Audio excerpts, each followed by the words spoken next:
Сменяме темата. Харесвате ли Нобеловите награди? Забелязали ли сте как в последно време науката доста бързо напредна и вече спокойно можем да твърдим, че Вселената се състои от миниатюрно вещество, което бихме могли да наречем атоми или, ако предпочитате, монади. Азис говори за атоми, Кондио настоява за монади.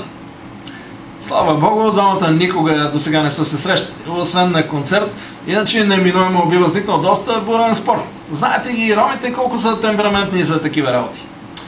Тези частици били задвижени от някаква причина или основен принцип, обаче по-вероятно е просто нещо да се е търкулнало от някъде и оттам да е тръгнало всичко. Проблемът е в това, че сега вече е прекалено късно да се прави каквото и да е, освен може би да се яде повече сурова риба за мозъка и да се пият витамини.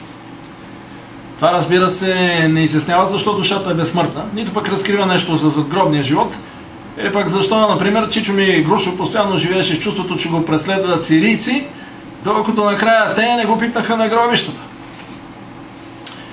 Причината връзка между първият принцип, т.е.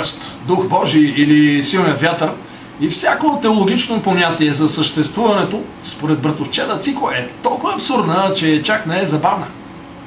До някъде, макар и не напълно съм съгласен с него, защото мене ми изглежда смешно.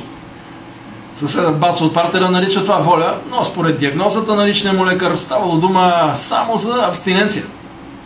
Това особено го тормозеше през последните часове от живота му в Курило, но по-вероятно е черните му мисли да са били свързани не с универсума, а с ежедневно засилващите му се подозрения, че не е син на Евгений Минчев.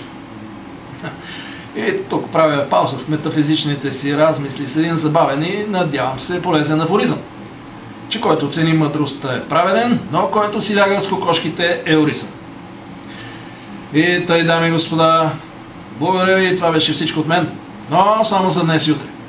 Сега ми извинете, но налага се да тръгвам. Няма как, Коледа е и сутринта рано имам час при месаря. Искам и да се прибера и да осмисля това, което казах. И само още нещо. Ти, Коколино, или както там се казваш в Фейсбук, не стой гол на тази снимка. Ако имаш рокля, обличи я.